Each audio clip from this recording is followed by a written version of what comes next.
I just had to show off my little trick. If you're using a crochet hook instead of a needle like I am, if you put the crochet hook in backwards when you're trying to make a stitch, you can grab the thread and pull it through. And that makes things just a lot easier when you're going back and forth. So, see, I'm not having to turn the whole project. So put the back of the crochet hook through and grab the yarn.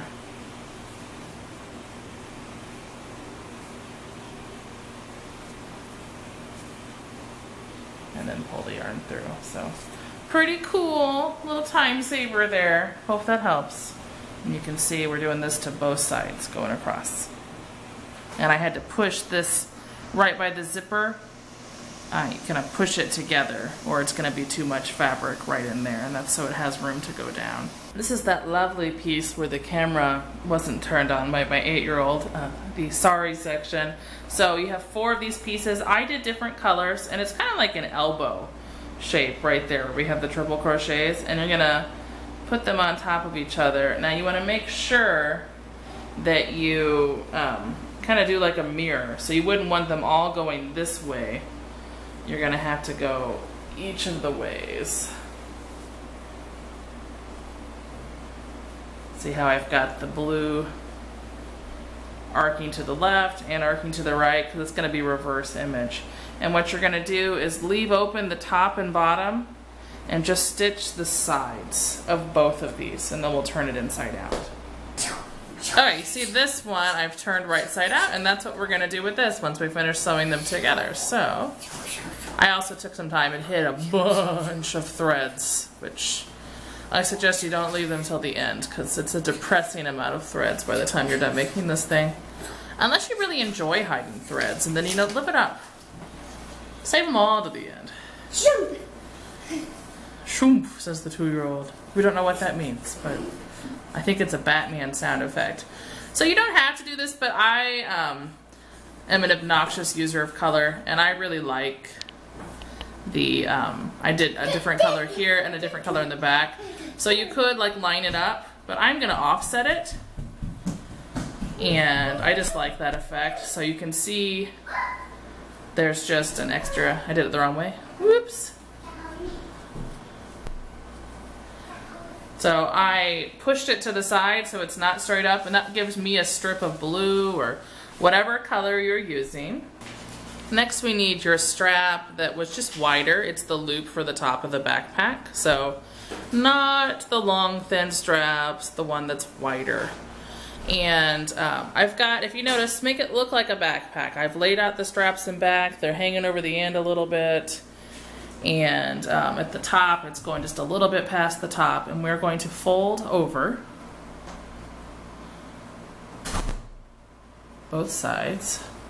We're going to stitch, obviously, a fold over. It's not the end step.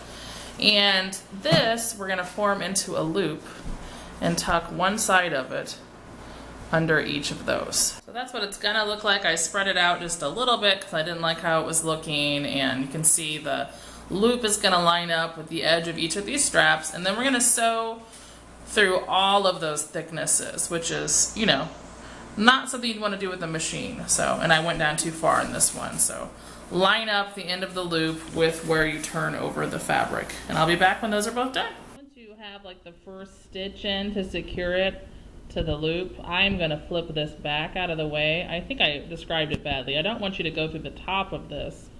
I want you to go through 2 or 3 rows, like back here, till I have it be really strong. A lot of weight and pressure is going to go on here, so take like the whole section that you have bent over and do multiple rows of stitching through that, the strap, and the back of the book bag.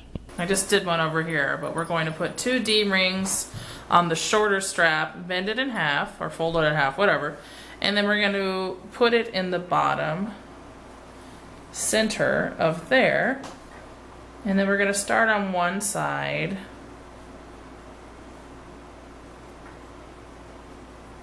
just tie some thread on, yarn, whatever, and it's going to fall out a bunch, but I'm going to go a couple stitches before I put it back.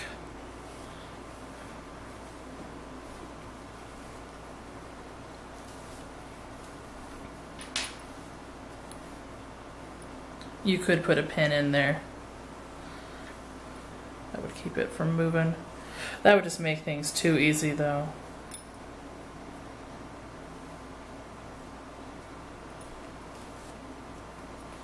Okay, when we get to the middle, you gotta make sure you go through both thicknesses of the strap and the bigger strap. It's all strap. The narrow green strap and the rainbow strap. Because if you don't go through everything, it's not gonna be as sturdy.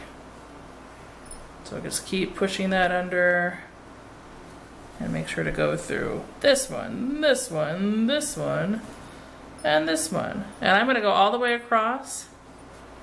I went too far.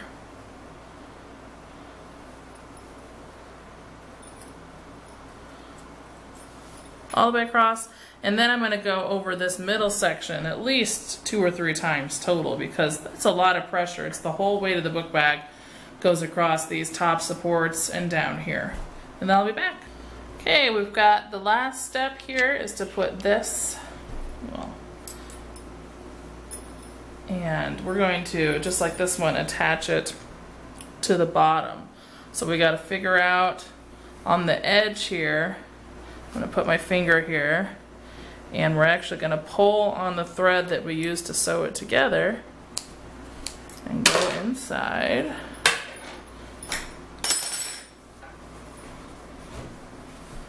And we're going to unravel it on each side just as far as you have to in order to be able to tie again.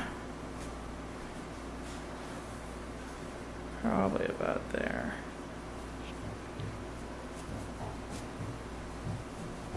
Okay, so I'm going to tie a knot.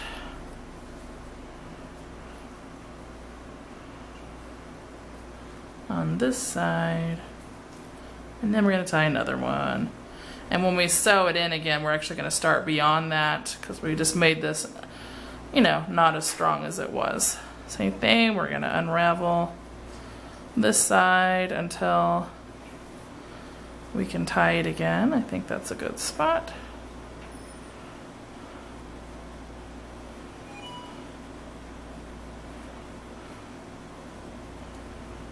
And then tying a second time.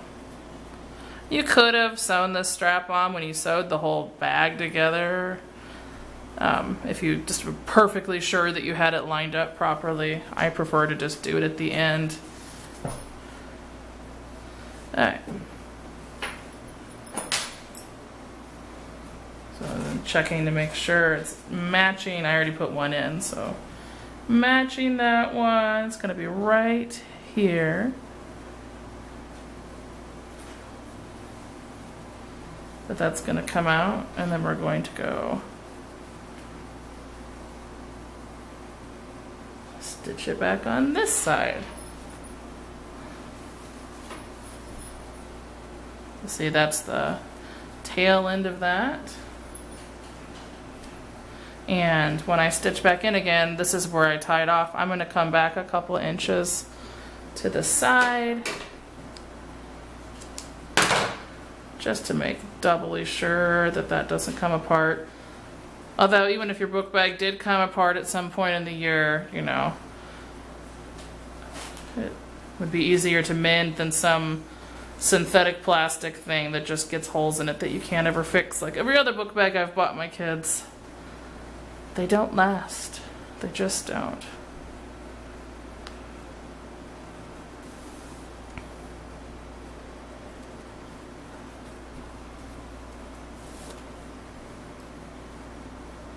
So remember, this stuff was just folded out of the way. It's the ugly seams.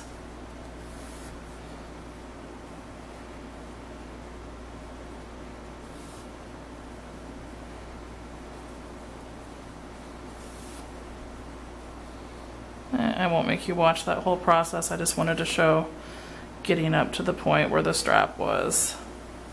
And remember to go past where you started just a little bit again. I'll be back in a second.